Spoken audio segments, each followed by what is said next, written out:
Welcome to Top Advisor Marketing, where you will learn how to become a prolific online influencer, attract more ideal clients, and grow your practice. Brought to you by Top Advisor Podcasting, a done-for-you podcasting solution built just for trusted advisors. And now, your co-hosts of Top Advisor Marketing, Kirk Lowe and Matt Halloran. Hello and welcome to another Top Advisor Marketing podcast. Today, Kirk Lowe and I are going to have somewhat of a heated conversation about some of the marketing trends that we're seeing in 2020. As we were preparing for the podcast, Kirk and I found a couple of fun points of disagreement here that you guys are all going to get to hear about. But hey, all of this came from this article, Core DNA, which we're going to put in the show notes, which were the future of content marketing, 10 biggest content marketing trends that will dominate 2020. Now, we've really kind of distilled it into 8, and then we're going to just kind of dive into those. Now, some of these, we're going to just say a quick disclosure. We talk about this on other podcasts, but not really in this way. It's very, very important for all of our listeners to understand there's lots of different ways to get to the solutions that you want from a marketing perspective. And our job at Top Advisor Marketing is to really show you the way, show you options, and then have you choose which one is the best for you. So, Kirk, where in God's name are we going to start this conversation? Well, we're going to start with number 1, I guess. That seems to make sense. we could, since you challenged me on that, maybe we could start with number 8 today. Okay. Well, be a bit odd. We might. You want to go from 8 to what? 8. Okay. We'll do a countdown to the top 8 marketing trends. All right. So what's number 8? There's not really a number 1 or 8. They're just randomly chosen. So number 8. We are going to get into it today, aren't we? This is gonna be fun. We're both on fire today. We've never really had an argument, have we? Well, not on a recording, we haven't. I don't think we've had one outside, have we? A couple, yeah. Oh, okay, good. Yeah.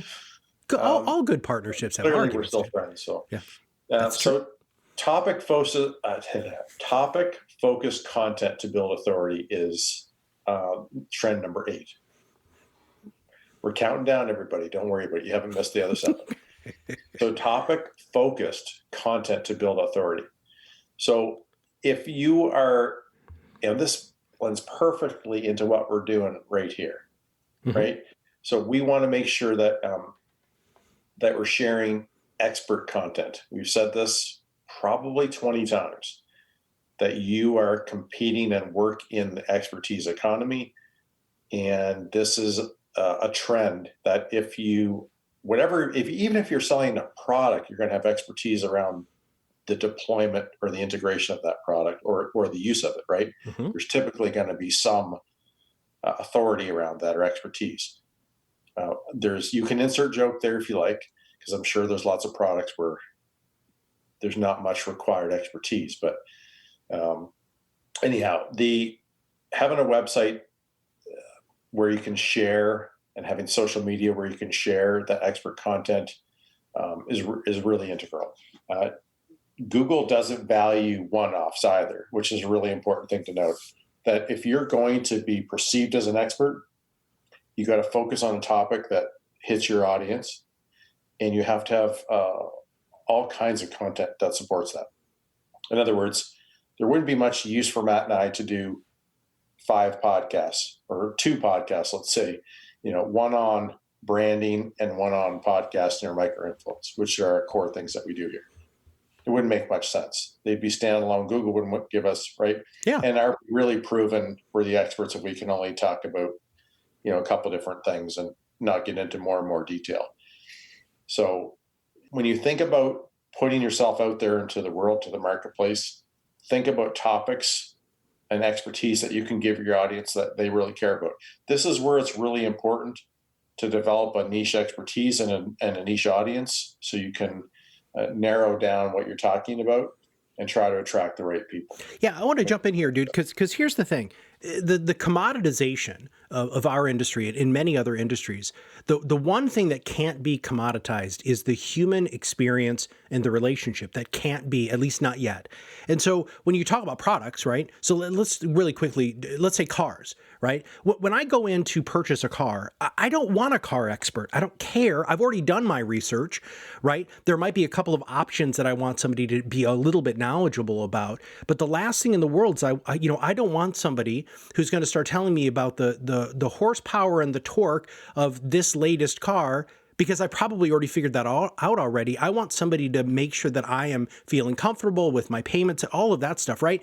Same thing with financial services. Even if you are a product-focused financial advisor, you need to understand that you need to have good product selection and understanding of the products, but some of you go so deeply into that level of specificity that it really blinds people. Whereas if you go into the level of specificity when it comes to the outcome, the feelings, the results, the freedom that different sorts of products and services can give, that really changes everything. And I think, Kirk, and you might not agree with me, but I think that that's what your website should really be saying. That's how your website should be feeling, instead of being so focused on things that can replace you, like the commoditization of our industry.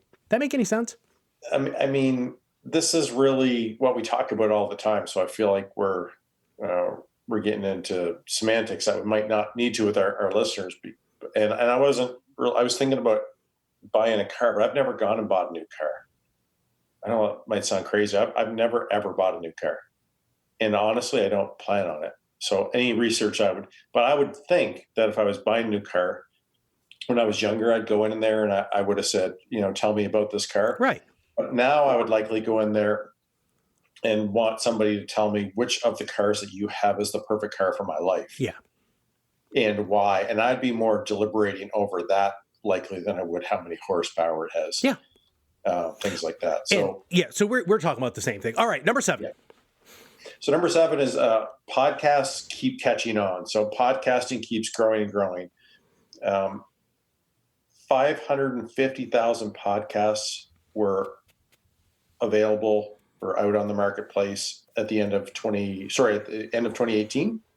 And stats that just came in suggest there are over 700,000 now. That's huge growth. Actually, 800,000. Huge growth this year. That's a crazy amount of growth. That's the most growth podcasting's had in its existence, if I remember correctly, because I believe it was typically between 10 and 20% growth in podcasts. And now we've just hit a massive number this year. Having said that, most podcasts don't last, right, and or fail. An article I was reading earlier today actually suggested that over a 12-month period, only 25% of podcasts survive. I've read other stats that would suggest it's actually more like less than 10%. Yeah, I thought it'd be much lower. Why do you think that happens, though? Well, my guess is that more people start a podcast for the podcast to monetize itself. And they can't figure that out. Most people I talk to that say, "Oh yeah, I've always wanted to start a podcast," thinking, "Why?" And well, because I like to share my ideas, and I'm thinking, okay, well, so they want to be. It's just like it's no different than wanting to be a rock star or a YouTuber. I mean, right? What you're really saying is, I want to be heard. I want to share things, and I want to feel good about telling people about things that I know or learned or enjoy or don't like, whatever it may be. I don't think that's really the best reason to start a podcast. Those are good reasons, I guess, but not the best. But advisors are in this incredible place, have a incredible opportunity in front of them to leverage it, because they don't need sponsors for their podcast to be successful. In fact, I would recommend probably you don't have a sponsor, because it would likely be a product company that would want to. So for advisors, the opportunity to monetize the podcast is incredible, because all you need to do to you is to prospect and get new business. And not, obviously there's plenty of companies that can do that, but that's not always why people want to start a podcast. And my guess is that's why most fail. I do remember a stat, and I don't quote me, but it was something like most 90% or more of podcasts never get past 10 episodes. Right. So the idea that 75% don't last a year might be that they only did 5 podcasts, right? Well, I think it's also because people run out of ideas, right? Because they're trying to do it on their own, and that does make it a lot more difficult when you don't have somebody in your corner, really in any aspect of the business, that's not kind of stoking your fire and whatever. That really can really limit That's- you too, right? That's one of the reasons that we bring on guests. Right. Absolutely. Yeah, it would be, well, I don't know, but it'd be more challenging. I think we could easily pull it off because there's a lot of information out there in the world of marketing. There's a lot of stuff we can do and talk about. Having said that, it's nice to bring lots of diversity to an audience because there are a lot more than one perspective on how to grow your business, and there's a lot of service providers and product providers that can talk about their business. And I'm sure we've introduced people. Yeah. A number of guests who our listeners are doing business with now. In fact, I don't guess that, I know it. Yeah. Because we frequently get emails back from people saying that being on our podcast was a very positive thing, and oftentimes they actually get opportunities out of it. Well, in making it so that it's not about you, right? Which is one of the big things that I say a lot on the podcast. It makes it so much easier to bring those other people on. We've brought in people who are, I mean, honestly, they're almost direct competition, but we know that they're going to talk to our audience in a way that might resonate with them better than the way that we've talked to them. And what matters is you all have good marketing. It doesn't have to be with us. In fact, a lot of times it's even better when it's not, because then there's going to be something new, fundamental, and unique that goes into the marketplace. Now, here's the next question. We talk a lot about the power of podcasting. I'm just trying to let you know that this thing is on fire. In the last week, we've got two really integral companies and/or media partners that have had leading or featured articles on podcasting for financial service people. So, and honestly, I don't think we've heard a lot. So the momentum is being created here from the media perspective, which, we've been a part of, obviously, with having this podcast and talking about podcasting all the time, but it's coming. So, if you're listening to this, looking for ideas, and podcasting doesn't feel like it's on your radar yet, but you're still interested, just know that the momentum just keeps building and building. And the opportunity for advisors is going to keep growing. Although the best time to plant a tree was 20 years ago. That's true. I'd say the best time to start a podcast was probably 4 to 6 years ago. Oof. But maybe not. It might be right in the last 2 years. I'd say within the last 2 years in our industry. Absolutely. All right. So that was number 7. Yes, we all love podcasts. Now, what is number 6?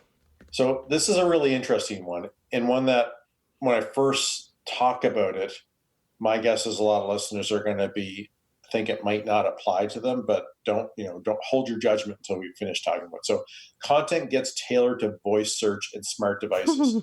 Well, let's talk about, so a lot of search is happening right now through voice activated search is happening, right? Younger generations, especially, they do not want to type in, they want to talk to something for their search. So why does this matter? Let me give you a stat first. As of January 2018, so 2 years ago, voice-activated search hit 1 billion searches per month. I think 1 million of those were my kids, because my kids will say, "Well, Dad, ask your phone." Yes. I mean, that's a common thing now. Instead of typing anything in, you just say, "Hey, whatever," and you ask your phone, your computer, your Alexa, your whatever, Cortana, a question, and the freaking computer answers it. What's funny, though, is my 14-year-old and my 16-year-old don't use it much, but my 10-year-old and my 6-year-old, they talk to their iPod or their device all the time. Wow. Yeah. I mean, the older guys did it to ask funny things of Siri, right? Yeah. Like maybe inappropriate things to get funny answers back. Mm-hmm. And it was funny the first couple times. But the truth is that, the younger generation, and that's changing, right? Because people are learning more about it. Everybody's got voice activated systems. I mean, everybody has them on the smart devices, but when you add, Echo, mm-hmm. Alexis, Siri, all those wonderful voices into your home, this becomes a way. And think of it, that's a way that you're more likely to start a podcast, right? Or to find a podcast. Yeah. Is asking a question. So here's why it really matters, because you want to consider asking questions either in your show notes or in the title of your podcast potentially, that your audience would ask. So what you're trying to do, and this is where right before we got into this call, Matt and I were getting into a good conversation about how do you find questions? Because I thought, if the more generic the question might not actually be the question that you think your audience is going to ask. So you have to find questions. And Matt had a really good idea on how to achieve this, but you want to find questions that your audience are likely to ask. And how do you go about doing that? And I said, that might not be, I shouldn't say that's not easy, because you guys are all asking these, you're in meetings with these people all the time. But Totally. Matt had a really good idea. Yeah. They are in with all of these people. All they have to do is recall them, right? That's why, doing a podcast or writing a blog or shooting a video about what just happened in a meeting is freaking brilliant, because 1, it's top of mind. 2, your answer because you just freaking answered it. And 3, it gives you a great opportunity to follow up with the client. But here's where the discussion happened too, which is I said, instead of having to ask your clients or anything along those lines, which by the way are all really, really good ways to deepen relationships with your clients, but it's also really easy to type into Google very specific questions. So Google what you're looking for. 6, I just did this for a client. 6 of what are the biggest concerns ultra high net worth have with their finances? And there's like 30, 40 articles popped up, right? So I scanned some of them sucked, some of them were good, and I landed on one and I wrote some questions. But the simple fact that I Googled that, Google remembers that. And 2, since there aren't a lot of really good answers, that sparks us to talk to financial advisors like the people who are listening right now to write articles about that. We talked about employee stock options for Verizon employees. Dude, if you type in employee stock options for Verizon employees, there's probably not going to be anything that really pops up. You should be the person who writes that article, who does that podcast, who shoots that video to answer that damn question. In the spirit of this podcast, and point number... We're at 5 now, dude. Point number 5. I'm just counting backwards. That's harder. Apparently. You should have asked Siri or Google what the question was. Yeah. You're typing it in. By the way, so because of this conversation, because you and I talked about this before, I actually bought an Alexa, and I'm hooking it up in my office right now, and that is what I'm going to do. So I am going to, every time we're going through some of the things that we do. Make that part of our podcast now. If we don't know something, we'll just Google it. Or you'll just ask. I could. I've got it actually hooked into some kick-ass speakers too, so you'll be able to hear it really well. So. Alexa is Amazon, correct? Yeah.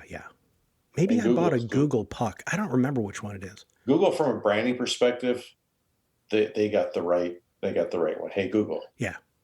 Right. That's smart. I want to change the name though. I want to call it I don't know. Although maybe Amazon's smarter because theirs sounds like a person. Siri is a robot. Yeah. Alexa sounds like a person. Cortana. What is a Cortana anyway? I don't know. What is Echo? Maybe that's what I bought. I bought an Echo. That's what I bought. Yeah, Echo is Google, isn't it? I think it's Amazon. Aren't they all the same thing now? Doesn't Google just rule the world and Amazon? I mean, isn't everything one of their products? Anyway, okay, look, we're like 2 middle-aged guys. We're supposed to know a lot about. We do know a lot about stuff. We just don't know a lot about absolutely everything. Hopefully, that just endeared most of our audience to us, that we're not entirely know-it-alls on all this stuff. Okay, so that was number 5.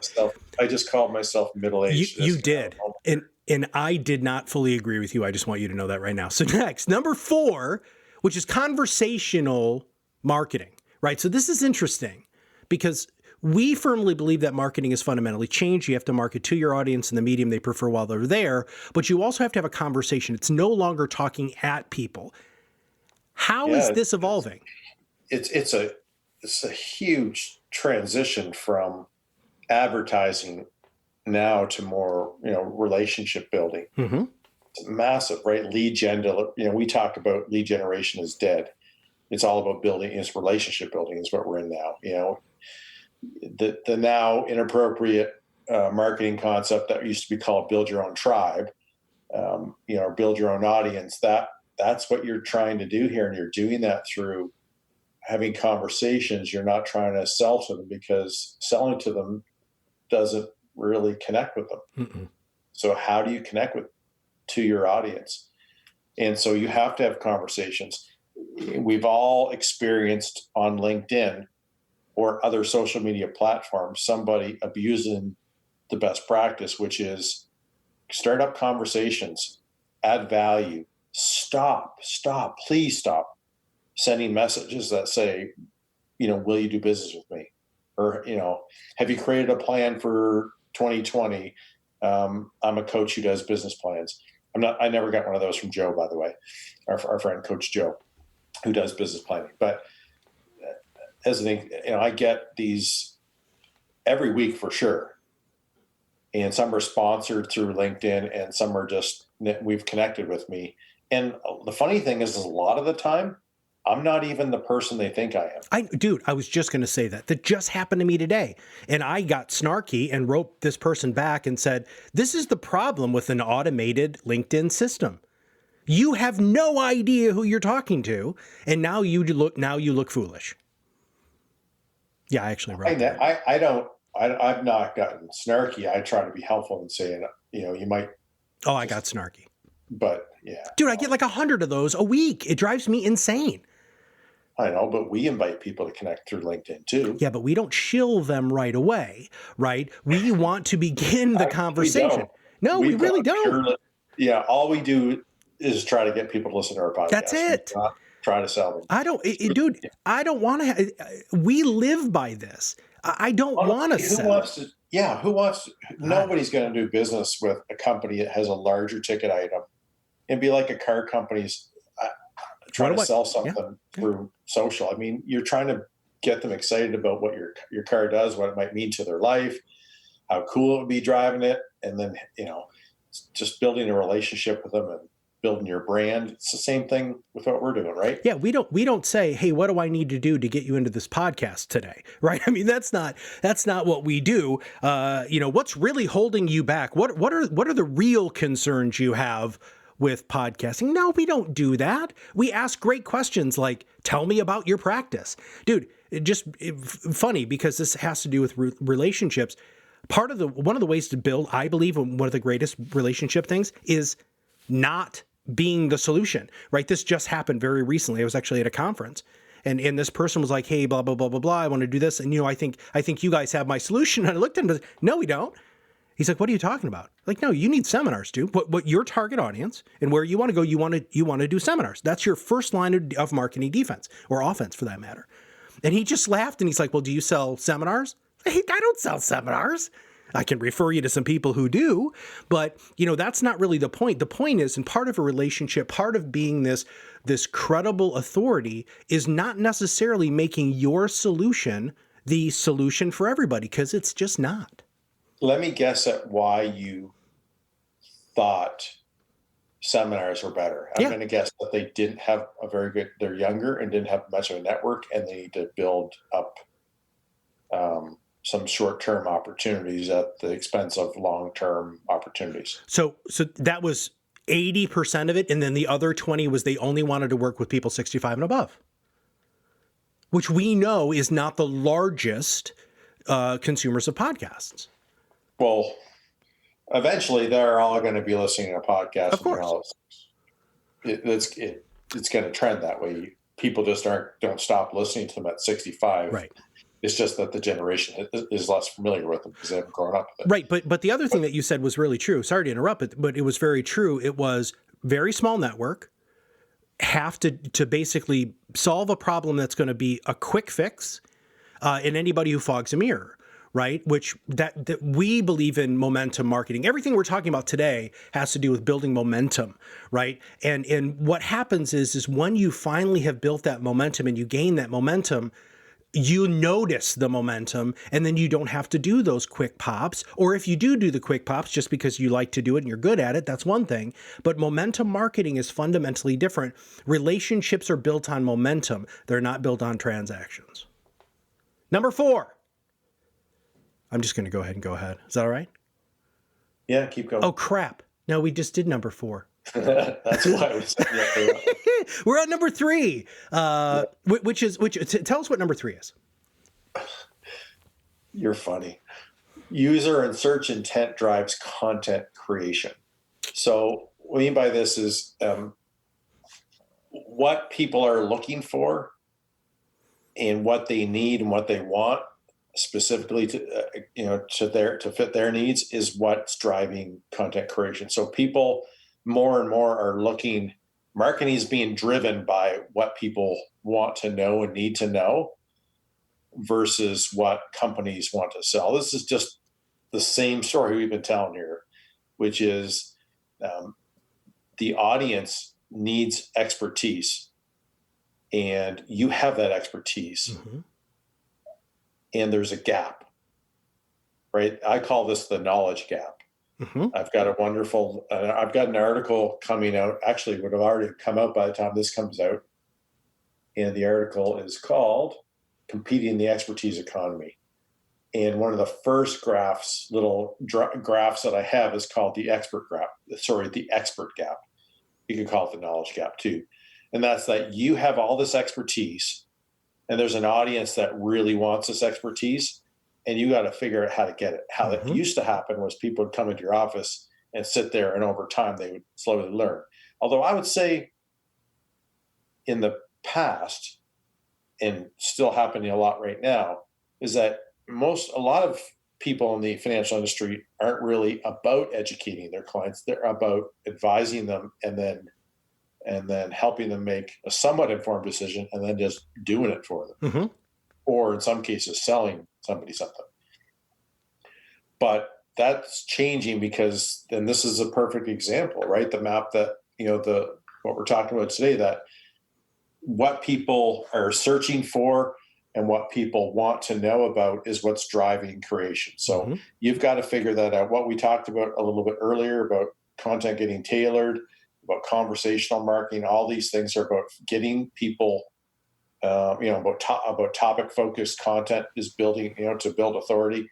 These are all the same trend, which is you got to get your expertise out to the people who need it and want it most. You created something a while ago that I still refer to often, which is the MIC, right? My ideal client.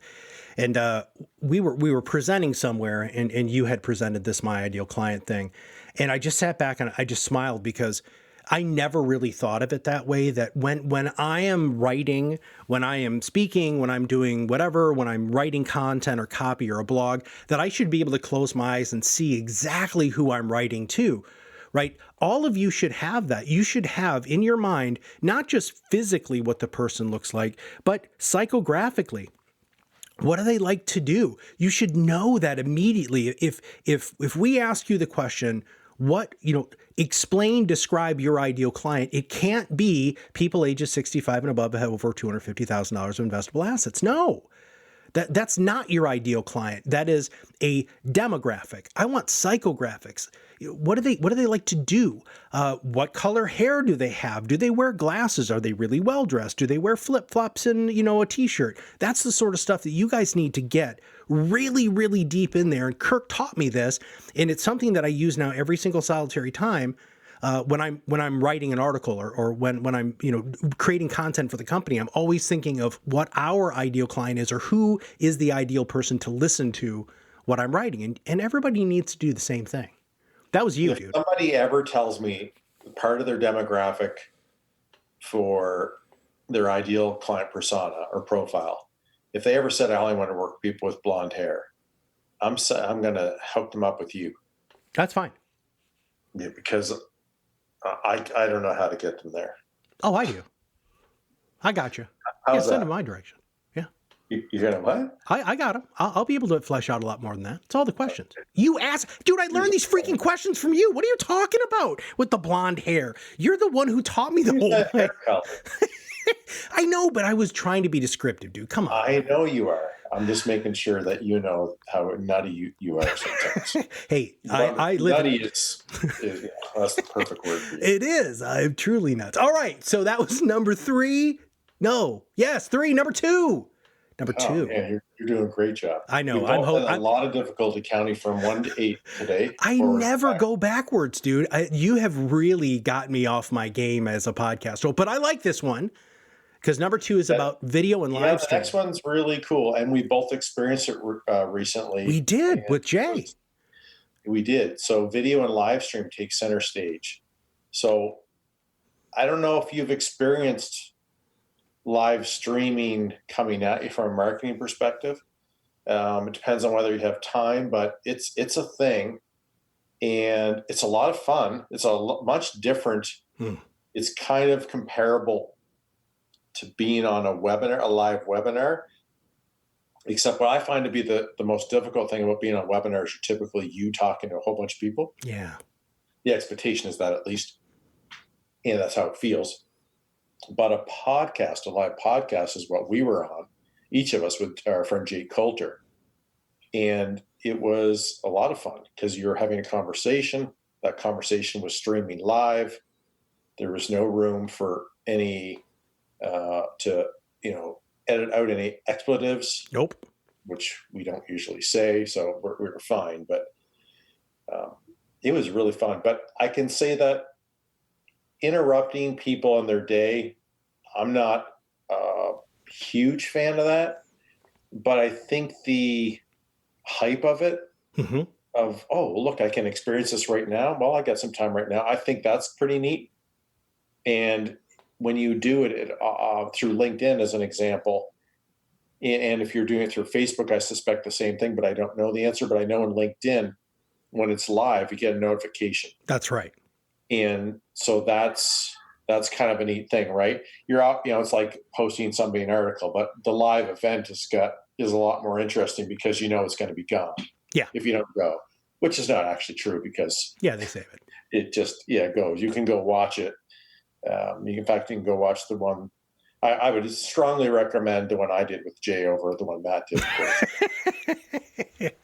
They were both a lot of fun, and Jay's a great interviewer. Sometimes, much like Matt, he'll stop you in the middle of your thing and ask you a question that takes you a little off.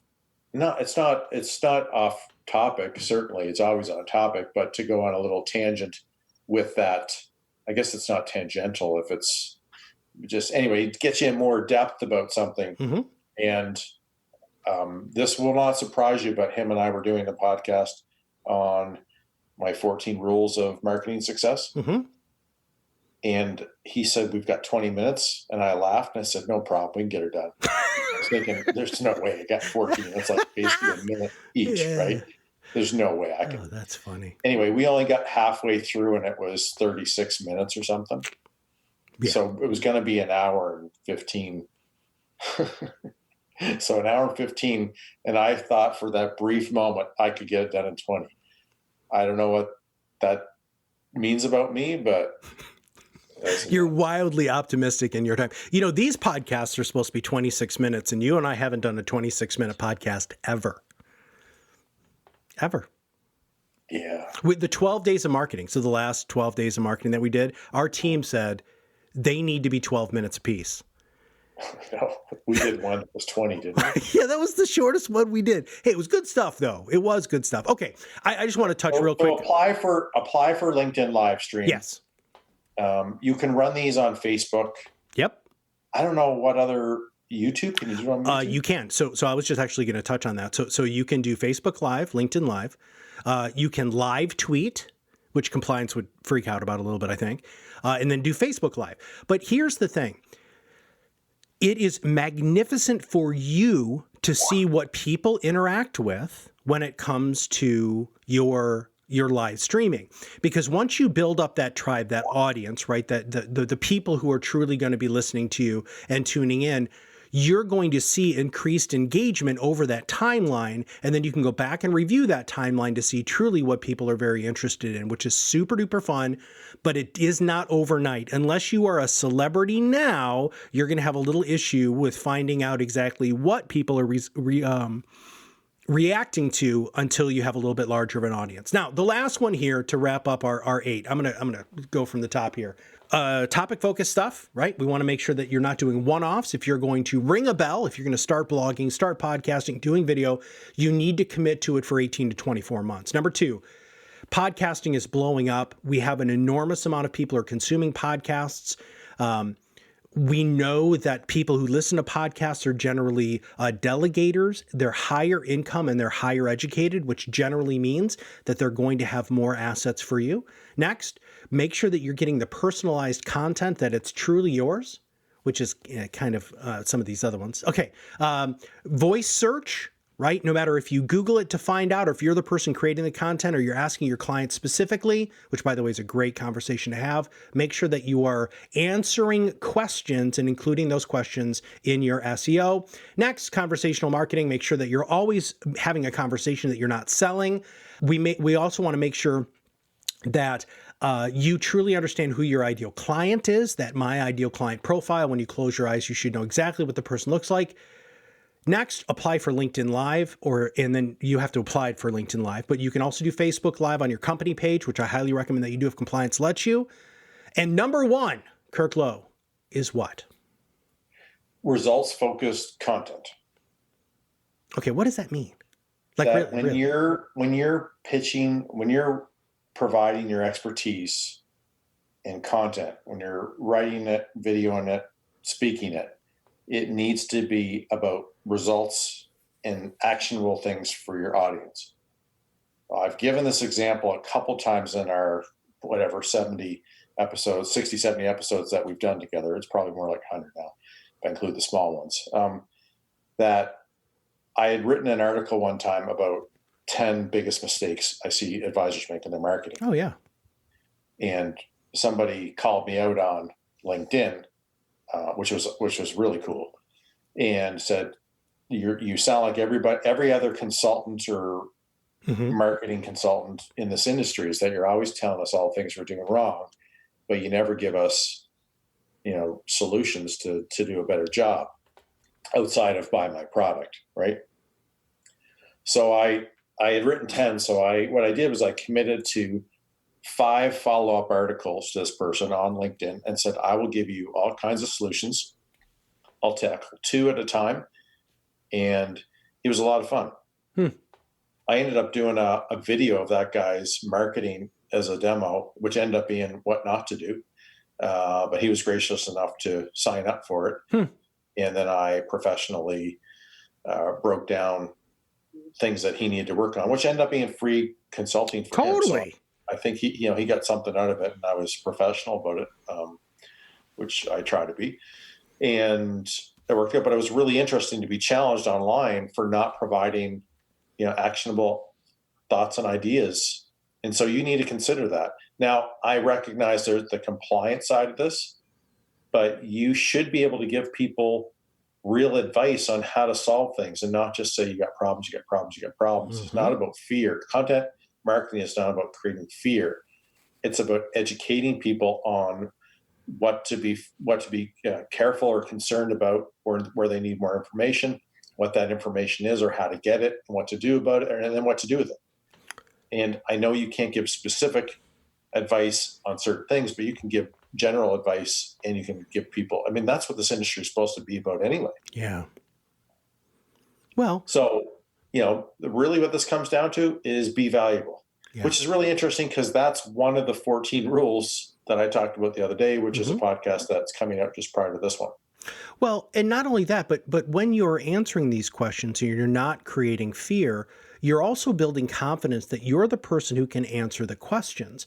And so when the person truly needs you, they're going to look to you because you're the person who's been freely giving answers, from the get-go. Kirk, when you and I first started working together, you basically told me I needed to give everything away that I ever did for free, right? And the more that we have continued to give away, and you've challenged me on that recently about something that you want to give away that I didn't want to give away, and I don't think we've actually solved the problem yet, but it's one of those pieces where the more you give away, the more you build relationship, the more that you're free, the more that you say, hey, look, here are all these solutions. People just have trust and confidence in you, and that's why people do business with you. They don't do business because they're terrified. They do business because they're like, okay, yep, that lady is the person who can answer my questions and has been consistently answering my questions since the dawn of time. Right. And that's what this kind of marketing, relationship marketing is all about. It's about getting people to a place where they're comfortable that you know the questions to ask, that you care enough to ask the questions, the hard questions in a lot of cases that don't always get asked. Although I would say that a lot of people market that they ask hard questions. I think there's a lot of advisors going to be nodding their heads when I finish this sentence. There's a lot of advisors that I feel like act like they're going to ask the hard questions, but don't always have the infrastructure and the processes and the reporting, planning, like the documentation of it to actually fulfill what they say they do in their marketing.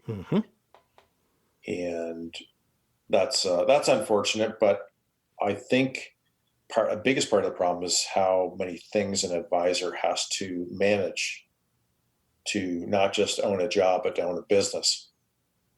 And that becomes a difficult thing to juggle, right? But I think as more and more advisors look to outsource their marketing, I'm not selling here, of course, ding, ding, ding, that, when you're looking to outsource marketing, you free up more time to be better and create more deliverables in your business, add more value to your relationships.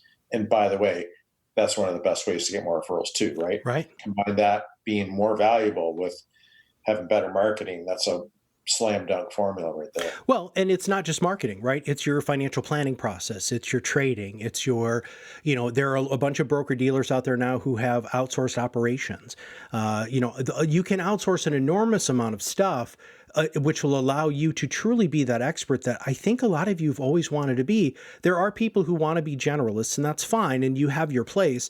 But where the trend in everything that we're talking about and seeing in our research that's going forward is that you truly need to be that expert. And the best way to be that expert is to get rid of everything that doesn't have to use your expertise. And it gives you the opportunity to free up all that time that Kirk was talking about. All right, Kirk, do you have anything else before we wrap up? I do. I just heard this crazy. I got this email today, and I can't stop thinking about it. It was about an hour before our call today, and I forwarded the email, by the way. Oh, okay. But essentially, I won't name the company because I don't think that's fair because I don't know enough information about it. But there's an advisor who wants to work with us, ready to work with us, and he said he's got a bit of a problem in saying yes to us because of an additional cost that he's going to have with his broker dealer. And when he told me about this cost, this is the first time I've heard of this. It does not surprise me at all. But his company wants to charge him $120 every time he submits a podcast to review it, to do a compliance review for it. Wow. So he was planning on doing 4 episodes a month. So that's $480 he has to pay just to get this approved. And I shouldn't have said get it approved, to look at it. Right. Now, obviously, he's worried about whether or not, his broker dealer is going to approve it because they're extremely strict. So what's happening here is, it sounds to me like this company is saying, well, I'm not going to tell you in advance that I'm going to approve your stuff. What I'm going to tell you is there's a cost and I'll review it. Wow. It's very, very interesting. Not surprised at all. I wonder how many other companies this is going to show up. And this is one of the larger, I'll call it more captive ones. And they're typically the most stringent with compliance because they've got they're big and, they have many people to watch over. So they're more strict because if one does something bad, it hurts everybody. Right. Yeah. So they're a lot more careful about it. But man, that's a heck of a development for advisors having to pay. I don't know that I blame the broker dealer for having to push that cost along, but to a degree it feels counterproductive, doesn't it? Or counterintuitive? Like, we want you to grow your business so that we can grow, but I'm going to put another barrier in place. Thank you. So I don't know. It's very, very interesting. I think down the road, if we see this happening more, we can maybe invite somebody on to talk about the reality of advisor or broker dealers having to push this kind of cost along, because you would have thought that this was a big part of what they're doing. Well, it's interesting. It's probably better than the alternative, which is no. we've seen at a couple of them where they just don't answer their calls to do podcasts, which is funny because we have another gentleman who wants to work with us, and he's concerned that they're not going to allow it. And I went on to LinkedIn, found the right person up the chain, mm-hmm. and invited them to have a call with me to clarify what podcasting really is and how it's not any different than a blog article or even a brochure or something. It's just content that's documented, transcribed, and nothing goes out until it's approved. Like it's pretty easy stuff. It's not any different than other marketing that's been happening for many, many years. Mm-hmm. And I quickly got the guy's attention, and we got an appointment. So I think that's a really interesting learning point. We're way off topic here, and this is a way longer summer than you ever expected. But if you're challenged to get something approved, go to the marketing experts and see if they can strike up a conversation, particularly the professional ones. You might not look good if you have somebody who's just trying to talk to make a sale. But if somebody's trying to solve a problem that, or a gap that exists between an advisor, how they think and work, and how a compliance department works, and you can actually make it way easier than they ever would have anticipated, those are typically wonderful conversations. And, you'll look good in the eyes of your compliance department because you've found a partner who's professional and makes their job easier. Anyway, that was the longest summary I've ever done. I think it was 34 minutes. Thanks for hanging on. If you're still around, I'm up here. All right. Well, that's all I've got too. So, make sure you stay tuned, everybody, because we got a lot of really fun stuff on the docket. We've got a lot of really great guests that we're looking at having on the show here in 2020. As always, if you have any topic ideas or guest ideas, just email me at matt@topadvisor.com. That M is for marketing.com. And, if you have any feedback too, we'd love to hear it. If you love our incessant, bizarre rambling and you just want to tell us about that, that's fantastic. If you say, yes, you guys need to start doing a 3-hour-long podcast to really cover everything you need, we will at least consider that too. But with that, please make sure you've subscribed and you follow Kirk and I on LinkedIn, because there's all sorts of good stuff that we do between the podcasts. So for everybody at Top Advisor Marketing, this is Matt Halloran, and we'll see you on the other side of the mic very soon. Are you ready to change the way you communicate with your clients? Are you tired of being the best-kept secret in your area? Learn how to become a prolific online influencer, attract more ideal clients, and grow your business. Contact us today and see what the power of podcasting can do for your business. Click on the Contact Us link on our website at topadvisormarketing.com and set up a call to learn more. Follow us on LinkedIn and Facebook for more updates and information. This was brought to you by Iris.xyz, a platform helping financial professionals become better in business and life through new media and new voices. Visit them and learn more at iris.xyz.